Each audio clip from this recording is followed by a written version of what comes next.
सभी भक्तजनों को मेरा निवन प्रणाम। राम राम, जय श्री कृष्णा। पूनम सिहा की दुनिया में आप सभी का बहुत बहुत स्वागत है।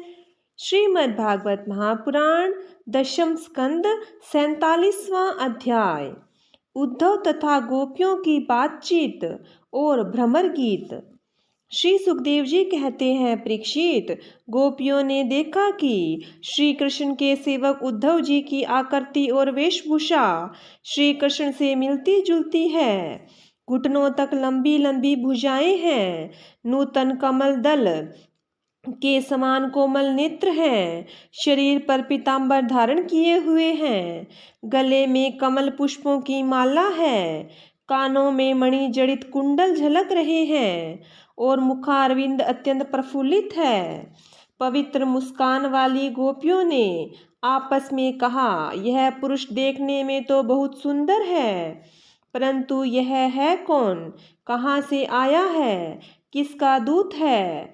इसने श्री कृष्ण जैसी वेशभूषा क्यों धारण कर रखी है? सब की सब गोपियां उनका परिचय प्राप्त करने के लिए अत्यंत उत्सुक हो गई और उनमें से कुछ बहुत सी पवित्र कीर्ति भगवान श्री कृष्ण के चरण कमलों के आश्रित तथा उनके सेवक सखा उद्धव जी को चारों ओर से घेर कर खड़ी हो गई। जब उन्हें मालूम हुआ कि ये तो रमा रमण भगवान श्री कृष्ण का संदेश लेकर आए हैं, तब उन्होंने विनय से झुककर सैलज हास्य चितवन और मधुरवाणी आदि से उद्धव जी का अत्यंत सत्कार किया तथा एकांत में आसन पर बैठाकर वे उनसे इस प्रकार कहने लगी, उद्धव जी, हम जानती हैं कि आप यदुनाथ के पार्षद हैं, उन्हीं का संदेश लेकर यहाँ पधारे हैं। आपके स्वामी ने अपने माता पिता को सुख देने के लिए आपको यहाँ भेजा है, अन्यथा हमें तो अब इस नंदगांव में गौओं के रहने की जगह में उनमें स्मरण करने योग्य कोई भी वस्तु दिखाई नहीं पड़ती। माता पिता आदि सगे संबंधियों का स्नेह बंधन तो बड़े बड़े ऋषि मुनि भी बड़ी कठिनाई से तोड़ पाते हैं। दूसरों के साथ जो प्रेम संबंध का स्वांग किया जाता है, वह तो किसी न किसी स्वार्थ के लिए ही होता है। भंवरों का पुष्पों से तथा पुष्पों का स्त्रियों से, भौरों का पुष्पों से तथा पुरुषों का स्त्रियों से ऐसा ही स्वार्थ का प्रेम संबंध होता है। जब वेश्या समझती है कि अब मेरे यहाँ आने वाले के पास धन नहीं है, तब उसे वह धता बता देती है। जब प्रजा देखती है कि हमारी राजा हमारी रक्षा नहीं कर सकता, तब वह उसका साथ छोड़ देती है। अध्ययन समाप्त हो जाने पर कितने शिष्य अपने आचार्यों की सेवा करते हैं। यज्ञ की दक्षिणा मिले कि ऋत्विज लोग चलते बने। जब वृक्ष पर फल नहीं रहते, तब पक्षीगण वहाँ से बिना कुछ सोचे विचारे उड़ जाते हैं। भोजन कर लेने के बाद अतिथि लोग ही गृहस्थ की ओर कब देखते हैं। वन में आग लगी कि पशु भाग खड़े हुए। चाहे स्त्री के हृदय में कितना ही अनुराग हो, जार पुरुष अपना काम बना लेने के बाद उलटकर भी नहीं देखता। परीक्षित, गोपियों के मन, वाणी और शरीर श्री कृष्ण में ही तल्लीन थे। जब भगवान श्री कृष्ण के दूत बनकर उद्धव जी व्रज में आए, तब वे उनसे इस प्रकार कहते कहते यह भूल ही गई कि कौन सी बात किस तरह किसको किसके सामने कहनी है। भगवान श्री कृष्ण ने बचपन से लेकर किशोर अवस्था तक जितनी भी लीलाएं की थी, उन सब की याद कर कर के गोपियां उनका गान करने लगी। वे आत्मविस्मृत होकर स्त्री सुलभ लज्जा को भी भूल गई और फूट फूट कर रोने लगी। एक गोपी को उस समय स्मरण हो रहा था भगवान श्री कृष्ण के मिलन की लीला का। उसी समय उसने देखा कि पास ही एक भंवरा गुनगुना रहा है। उसने ऐसा समझा मानो रूठी हुई समझकर श्री कृष्ण ने मनाने के लिए दूत भेजा हो। वह गोपी भंवरे से इस प्रकार कहने लगी। गोपी ने कहा, हे मधुप, तू कपटी का सखा है, इसलिए तू भी कपटी है। तू हमारे पैरों को मत छू, झूठे प्रणाम करके हमसे अनुन्य विनय मत कर। हम देख रही हैं कि श्री कृष्ण की जो वनमाला हमारी सोतों के वक्षस्थल को स्पर्श से मसली हुई है, उसका पीला पीला कुमकुम तेरी मूंछों पर लगा हुआ है। तू स्वयं भी तो किसी कुसुम से प्रेम नहीं करता और यहाँ से वहाँ उड़ा करता है। जैसे तेरे स्वामी वैसा ही तू। मधुपति श्री कृष्ण मथुरा की माननी नायिकाओं को मनाया करें। उनका वह कुमकुम रूप कृपा प्रसाद जो यदुवंशियों की सभा में उपहास करने योग्य है, अपने ही पास रखें। उसे तेरे द्वारा यहाँ भेजने की क्या आवश्यकता है? जैसा तू काला है वैसा ही वो भी है। तू भी पुष्पों का रस लेकर उड़ जाता है, वैसे ही वे लोग भी निकले। उन्होंने हमें केवल एक बार, हाँ ऐसा ही लगता है, केवल एक बार अपनी तनिक सी मोहिनी और परम मादक अधुर सुधा पिलाई थी और फिर हम भोली भाली गोपियों को छोड़कर वे यहाँ से चले गए। पता नहीं सुकुमारी लक्ष्मी उनके चरण कमलों की सेवा कैसे करती रहती है। अवश्य ही वे छैल छबीले श्री कृष्ण की चिकनी चुपड़ी बातों में आ गई होंगी। चित्तचोर ने उनका भी चित्त चुरा लिया होगा।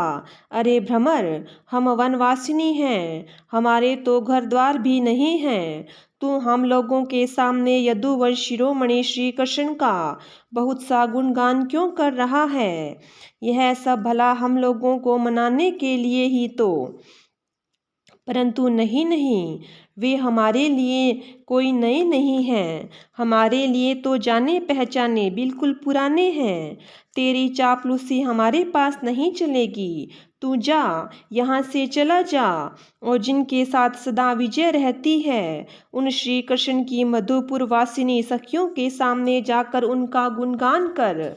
वे नहीं हैं, उनकी लीलाएं कम जानती हैं और इस समय वे उनकी प्यारी हैं। उनके हृदय की पीड़ा उन्होंने मिटा दी है। वे तेरी प्रार्थना स्वीकार करेंगी, तेरी चापलूसी से प्रसन्न होकर तुझे मुँह मांगी वस्तु देंगी। भंवरे, वे हमारे लिए छटपटा रहे हैं, ऐसा तू क्यों कहता है? उनकी कपट भरी मनोहर मुस्कान और भुहों के इशारे से जो वश में न हो जाए, उनके पास दौड़ी न आवे, ऐसी कौन सी स्त्रियां हैं? अरे अनजान, स्वर्ग में, पाताल में और पृथ्वी में ऐसी एक भी स्त्री नहीं है। औरों की तो बात क्या, स्वयं लक्ष्मी जी भी उनके चरण रज की सेवा किया करती है। फिर हम श्री कृष्ण के लिए किस गिनती में हैं? परंतु तू उनके पास जाकर कहना कि तुम्हारा नाम तो उत्तम श्लोक है, अच्छे अच्छे लोग तुम्हारी कीर्ति का गान करते हैं, परंतु इसकी सार्थकता तो इसी में है कि तुम दीनों पर दया करो, नहीं तो श्री कृष्ण तुम्हारा उत्तम श्लोक नाम झूठा पड़ जाता है। अरे मधुकर, देख, तू मेरे पैर पर सिर मत टेक। मैं जानती हूँ कि तू अनुन्य विनय करने में, क्षमा याचना करने में बड़ा निपुण है। मालूम होता है तू श्री कृष्ण से यही सीख कर आया है कि रूठे हुए को मनाने के लिए दूत को, संदेशवाहक को कितनी चाटुकारिता करनी चाहिए। परंतु तू समझ ले कि यहाँ तेरी दाल नहीं गलने की। देख, हमने श्री कृष्ण के लिए ही अपने पति पुत्र और दूसरे लोगों को छोड़ दिया, परंतु उनमें तनिक भी कृतज्ञता नहीं। वे ऐसे निर्मोही निकले कि हमें छोड़कर चलते बने। अब तू ही बता, ऐसे कृतज्ञ अकृतज्ञ के साथ हम क्या संधि करें? क्या तू अब भी कहता है कि उन पर विश्वास करना चाहिए? एरे मधुप, जब वे राम बने थे तब उन्होंने कपिराज बलि को व्याघ्र के समान चिपकर बड़ी निर्दयता से मारा था। बेचारी शूर्पणखा कामवश उनके पास आई थी, परंतु उन्होंने अपनी स्त्री के वश होकर उस बेचारी के नाक कान काट लिए और इस प्रकार उसे कुरूप कर दिया। ब्राह्मण के घर वामन के रूप में जन्म लेकर उन्होंने क्या किया? बलि ने तो उनकी पूजा की, उनकी मुँह मांगी वस्तु दी और उन्होंने उसकी पूजा ग्रहण करके भी उसे वरुण पाश में बांधकर पाताल में डाल दिया। ठीक वैसे ही जैसे कौवा बलि खाकर भी बलि देने वाले को अपने अन्य साथियों के साथ मिलकर घेर लेता है और परेशान करता है। अच्छा, तो अब जाने दो, हमें श्री कृष्ण से क्या, किसी भी काली वस्तु के साथ मित्रता से कोई प्रयोजन नहीं है। परंतु यदि तू यह कहे कि जब ऐसा है तब तुम लोग उनकी चर्चा क्यों करती हो, तो भ्रमर, हम सच कहती हैं, एक बार जिसे उनका चस्का लग जाता है वह उसे छोड़ नहीं सकता। ऐसी दशा में हम चाहने पर भी उनकी चर्चा छोड़ नहीं सकती। श्री कृष्ण की लीला रूप कर्णामृत के एक कण का भी जो रसास्वादन कर देता है, उसके राग द्वेष सुख दुख आदि सारे द्वंद्व छूट जाते हैं। यहाँ तक कि बहुत से लोग तो अपनी दुखमयी दुख से सनी हुई घर गृहस्थी छोड़कर अंकिंचन हो जाते हैं, अपने पास कुछ भी संग्रह परिग्रह नहीं रखते और पक्षियों की तरह चुन चुन कर भीख मांग कर अपना पेट भरते हैं, दीन दुनिया से जाते रहते हैं, फिर भी श्री कृष्ण की लीला कथा छोड़ नहीं पाते। वास्तव में उसका रस, उसका चस्का ऐसा ही है। यही दशा हमारी हो रही है।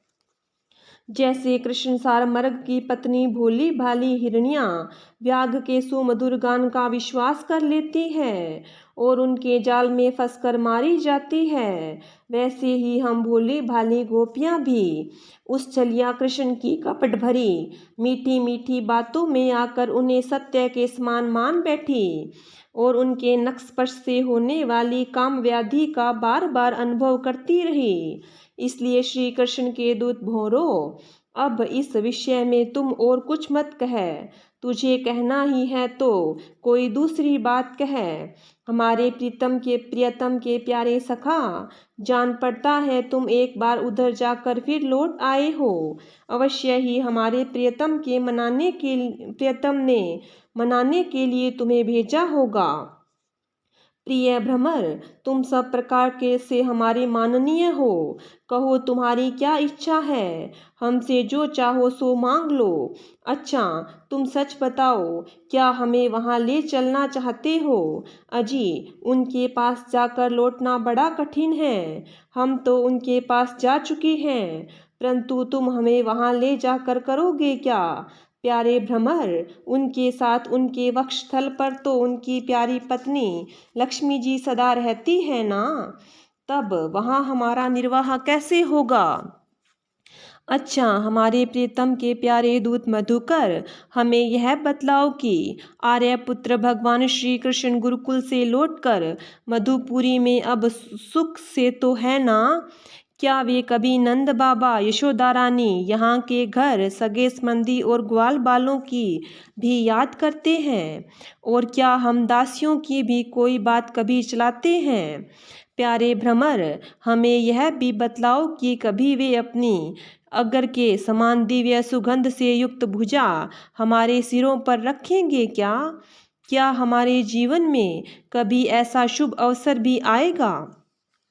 श्री सुखदेव जी कहते हैं, परीक्षित, गोपियां भगवान श्री कृष्ण के दर्शन के लिए अत्यंत उत्सुक लालायित हो रही थी, उनके लिए तड़प रही थी। उनकी बातें सुनकर उद्धव जी ने उन्हें उनके प्रियतम का संदेश सुनाकर सांत्वना देते हुए इस प्रकार कहा।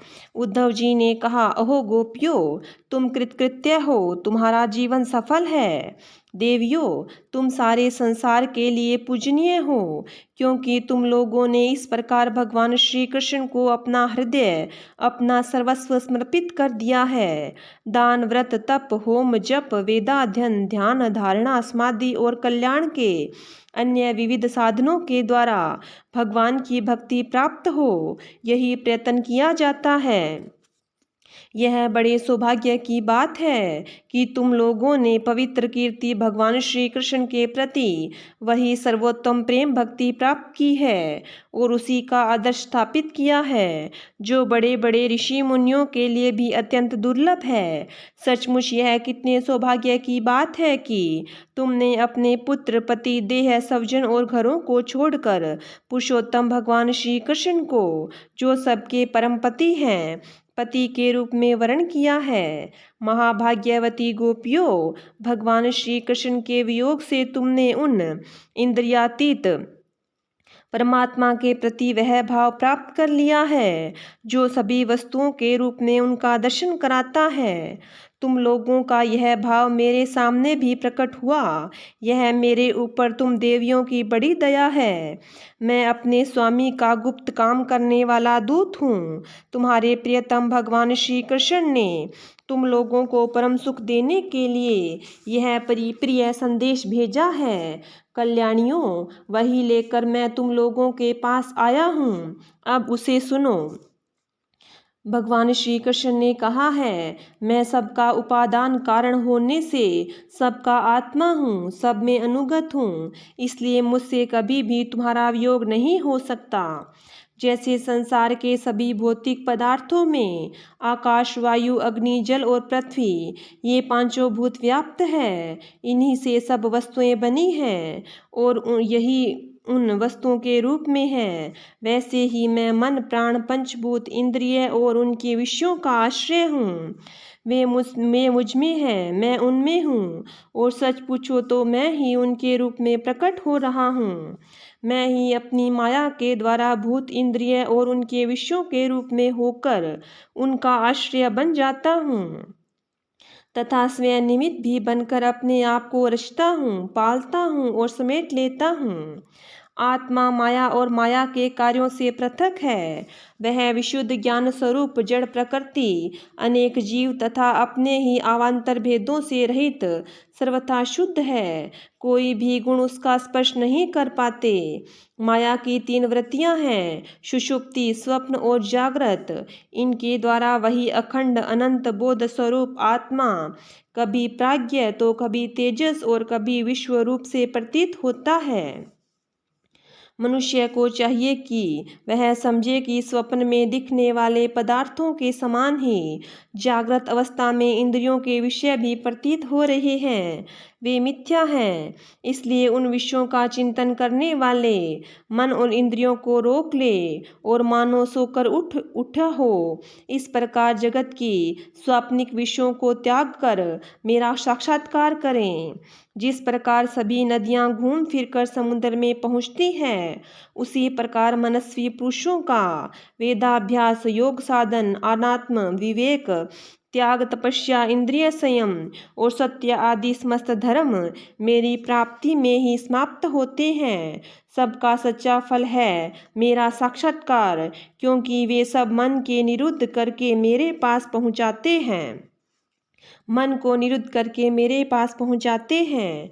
गोपियों, इसमें संदेह नहीं कि मैं तुम्हारे नैनों का ध्रुव तारा हूँ, तुम्हारा जीवन सर्वस्व हूँ, किंतु मैं जो तुमसे इतना दूर रहता हूँ, इसका कारण है वह यही है कि तुम निरंतर मेरा ध्यान कर सको। शरीर से दूर रहने पर भी मन से तुम मेरी सन्निधि का अनुभव करो। अपना मन मेरे पास रखो, क्योंकि स्त्रियां और अनन्य प्रेमियों का चित्त अपने परदेशी प्रियतम में जितना निश्चल भाव से लगा रहता है, उतना आँखों के सामने पास रहने वाले प्रियतम में नहीं लगता। अशेष वृत्तियों से रहित संपूर्ण मन मुझ में लगाकर जब तुम लोग मेरा अनुस्मरण करोगी, तब शीघ्र ही सदा के लिए मुझे प्राप्त हो जाओगी। कल्याणियों, जिस समय मैंने वृंदावन में शरदीय पूर्णिमा की रात्रि में रास क्रीड़ा की थी, उस समय जो गोपियां सज्जनों को रोक लेने से व्रज में ही रह गई, मेरे साथ रास विहार में सम्मिलित न हो सकी, वे मेरी लीलाओं का स्मरण करने से ही मुझे प्राप्त हो गई थी। तुम्हें भी मैं मिलूंगा अवश्य, निराश होने की कोई बात नहीं है। श्री सुखदेव जी कहते हैं, परीक्षित, अपने प्रियतम श्री कृष्ण का यह संदेश सुनकर गोपियों को बड़ा आनंद हुआ। उनके संदेश से उन्हें श्री कृष्ण के स्वरूप और एक एक लीला की याद आने लगी। प्रेम से भरकर उन्होंने उद्धव जी से कहा। गोपियों ने कहा, उद्धव जी, यह बड़े सौभाग्य और आनंद की बात है कि यदुवंशियों को सताने वाला पापी कंस अपने अनुयायियों के साथ मारा गया। यह भी कम आनंद की बात नहीं है कि श्री कृष्ण के बंधु बांधव और गुरुजनों के सारे मनोरथ पूर्ण हो गए तथा अब हमारे प्यारे श्याम सुंदर उनके साथ सकुशल निवास कर रहे हैं। किंतु उद्धव जी, एक बात आप हमें बतलाइए, जिस प्रकार हम अपनी प्रेम भरी लजीली मुस्कान और उन्मत्त चितवन से उनकी पूजा कर रही थी और वे हमसे प्यार करते थे, उसी प्रकार मथुरा की स्त्रियों से भी वे प्रेम करते हैं या नहीं? तब तक दूसरी गोपी बोल उठी, अरे सखी, हमारे प्यारे श्याम सुंदर तो प्रेम की मोहिनी कला के विशेषज्ञ हैं। सभी श्रेष्ठ स्त्रियां उनसे प्यार करती हैं। फिर भला जब नगर की स्त्रियां उनसे मीठी मीठी बातें करेंगी और हाव भाव से उनकी ओर देखेंगी, तब वे उन पर क्यों न रीझेंगे? दूसरी गोपी बोली, साधो, आप यह तो बतलाइए कि जब कभी नागरी नारियों की मंडली में कोई बात चलती है और हमारे प्यारे स्वच्छंद रूप से बिना किसी संकोच के जब प्रेम की बातें करने लगते हैं, तब क्या कभी प्रसंगवश हम गवार ग्वालिनों की भी याद करते हैं क्या? कुछ गोपियों ने कहा, उद्धव जी, क्या कभी श्री कृष्ण उन रात्रियों का स्मरण करते हैं जब कुमुदनी और कुंद के पुष्प खिले हुए थे, चारों ओर चांदनी छिटक रही थी और वृंदावन अत्यंत रमणीय लग रहा था? उन रात्रियों में उन्होंने रास मंडल बनाकर हम लोगों के साथ नृत्य किया था। कितनी सुंदर थी वह रासलीला। उस समय हम लोगों के पैरों के नुपुर रुंझुन रुंझुन बज रहे थे। हम सब सखियां उन्हीं की सुंदर सुंदर लीलाओं का गान कर रही थी और वे हमारे साथ नाना प्रकार के विहार कर रहे थे। कुछ दूसरी गोपियां बोल उठी, उद्धव जी, हम सब तो उन्हीं के विरह में की आग में जल रही हैं। देवराज इंद्र जैसे जल बरसा कर वन को हरा भरा कर देते हैं, उसी प्रकार क्या कभी श्री कृष्ण भी अपने कर स्पर्श आदि से हमें जीवन दान देने के लिए यहाँ आवेंगे? तब तक एक गोपी ने कहा, अरे सखी, अब तो उन्होंने शत्रुओं को मारकर राज्य पा लिया है। जिसे देखो वही उनका सुहृद बना फिरता है। फिर वे बड़े बड़े नरपतियों की कुमारियों से विवाह करेंगे, उनके साथ आनंद पूर्वक रहेंगे। यहाँ हम ग्वारिनों के पास क्यों आएंगे? दूसरी गोपी ने कहा, नहीं सखी, महात्मा श्री कृष्ण तो स्वयं लक्ष्मीपति हैं, उनकी सारी कामनाएं पूर्ण ही है, वे कृतकृत्य हैं। हम वनवासिनी ग्वालिनों अथवा दूसरी राजकुमारियों से उनका कोई प्रयोजन नहीं है। हम लोगों के बिना उनका कौन सा काम अटक रहा है? देखो, वेश्या होने पर भी पिंगला ने क्या ही ठीक कहा, संसार में किसी की आशा न रखना ही सबसे बड़ा सुख है। यह बात हम जानती हैं, फिर भी हम भगवान श्री कृष्ण के लौटने की आशा छोड़ने में असमर्थ हैं। उनमें शुभागमन की आशा ही तो हमारा जीवन है। उनके शुभागमन की आशा ही तो हमारा जीवन है। हमारे प्यारे श्याम सुंदर ने, जिनकी कीर्ति का गान बड़े बड़े महात्मा करते रहते हैं, हमसे एकांत में जो मीठी मीठी प्रेम की बातें कही है, उन्हें छोड़ने का, भुलाने का उत्साह भी हम कैसे कर सकते हैं? देखो तो, उनकी इच्छा न होने पर भी स्वयं लक्ष्मी जी उनके चरणों से लिपटी रहती हैं। एक क्षण के लिए भी उनका अंग संग छोड़कर कहीं नहीं जाती। उद्धव जी, वह वही नदी है जिसमें वे विहार करते थे। यह वही पर्वत है जिनके शिखर पर चढ़कर वे बांसुरी बजाते थे। ये वे ही वन हैं जिनमें वे रात्रि के समय रासलीला करते थे।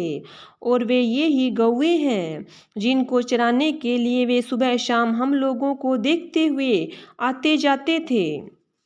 और यह ठीक वैसी ही वंशी की तान हमारे कानों में गूंजती रहती है जैसे वे अपने अधरों के संयोग से छेड़ा करते थे।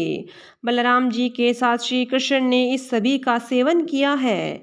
यहाँ का एक एक प्रदेश, एक एक धूलि कण उनके परम सुंदर चरण कमलों से चिन्हित है। इन्हें जब जब हम देखती हैं, सुनती हैं, दिन भर यही तो करती रहती हैं, तब तब वे हमारे प्यारे श्याम सुंदर नंद नंदन को हमारे नेत्रों के सामने लाकर रख देते हैं। उद्धव जी, हम किसी भी प्रकार मरकर भी उन्हें भूल नहीं सकती। उनकी वह हंसी की सी सुंदर चाल, उनकी वह हंस की सी सुंदर चाल, उन्मुक्त हास्य, विलासपूर्ण चितवन और मधुमेह वाणी, आह, उन सब ने हमारा चित्त चुरा लिया है। हमारा मन हमारे वश में नहीं है। अब हम उन्हें भूले तो किस तरह।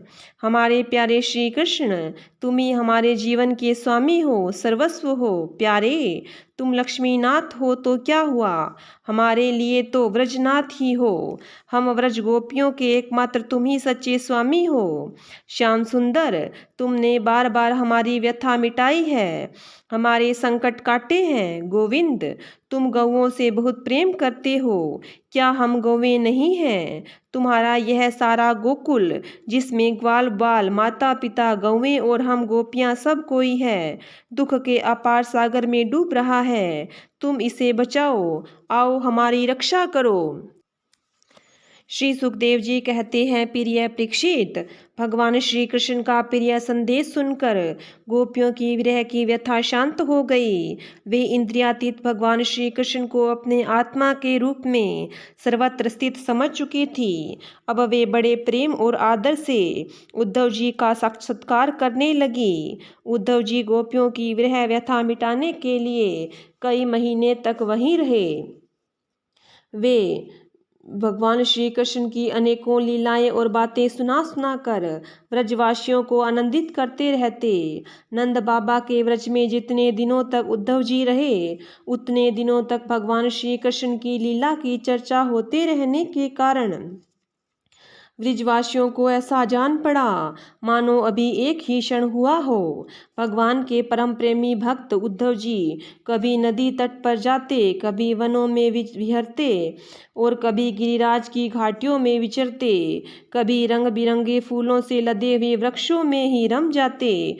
और यहाँ भगवान श्री कृष्ण ने कौन सी लीला की है, यह पूछ पूछ कर ब्रजवासियों को भगवान श्री कृष्ण और उनकी लीला के स्मरण में तन्मय कर देते।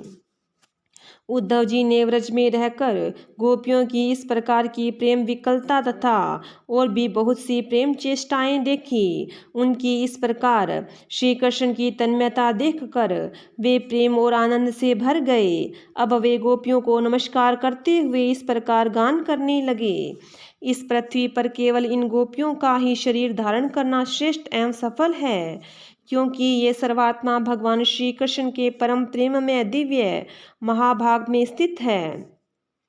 प्रेम की ही यह ऊंची से ऊंची स्थिति संसार के भय से भीत मुमुक्षु जनों के लिए ही नहीं, अपितु बड़े बड़े मुनियों, मुक्त पुरुषों तथा हम भक्तजनों के लिए भी अभिवांछनीय ही है। हमें इसकी प्राप्ति नहीं हो सकी। सत्य है, जिन्हें भगवान श्री कृष्ण की लीला कथा के रस का चस्का लग गया है, उन्हीं कुलीनता की, द्विजाति समुचित संस्कार की और बड़े बड़े यज्ञ याज्ञों में दीक्षित होने की क्या आवश्यकता है। अथवा यदि भगवान की कथा का रस नहीं मिला, उसमें रुचि नहीं हुई, तो अनेक महाकल्पों तक बार बार ब्रह्मा होने से क्या लाभ। कहाँ ये वनचरी आचार ज्ञान और जाति से हीन गांव की ग्वार ग्वाली ने और कहाँ सच्चिदानंद घन भगवान श्री कृष्ण में यह अनन्य परम प्रेम। अहो धन्य है धन्य है। इससे सिद्ध होता है कि कोई भगवान के स्वरूप और रहस्य को न जानकर भी उनसे प्रेम करे, उनका भजन करे, तो वे स्वयं अपनी शक्ति से, अपनी कृपा से उसका परम कल्याण कर देते हैं। ठीक वैसे ही जैसे कोई अनजान भी अमृत पी ले तो वह अपनी वस्तु शक्ति से पीने वाले को अमर बना देता है। भगवान श्री कृष्ण ने रासो उत्सव के समय इस व्रजांगनाओं के गले में बाह डाल डालकर उनके मनोरथ पूर्ण किए। इन्हें भगवान ने जिस कृपा प्रसाद का वितरण किया, उन्हें जैसा प्रेम दान किया, वैसा भगवान की परम प्रेमवती नित्य संगनी वक्षस्थल पर विराजमान लक्ष्मी जी को भी नहीं प्राप्त हुआ। कमल की सी सुगंध और कांति से युक्त देवंगनाओं को भी नहीं मिला, फिर दूसरी स्त्रियों की तो बात ही क्या करें। मेरे लिए तो सबसे अच्छी बात यही होगी कि मैं इस वृंदावन धाम में कोई झाड़ी लता अथवा औषधि जड़ी बूटी ही बन जाऊं। आहा, यदि मैं ऐसा बन जाऊंगा तो मुझे इन व्रजांगनाओं की चरण धूलि निरंतर सेवन करने के लिए मिलती रहेगी। इनकी चरण रज में स्नान करके मैं धन्य हो जाऊंगा। धन्य है ये गोपियाँ, देखो तो सही, जिनको छोड़ना अत्यंत कठिन है। उन सज्जन संबंधियों तथा लोक वेद की आर्य मर्यादा का परित्याग करके इन्होंने भगवान की पदवी, उनके साथ तन्मयता, उनका परम प्रेम प्राप्त कर लिया है।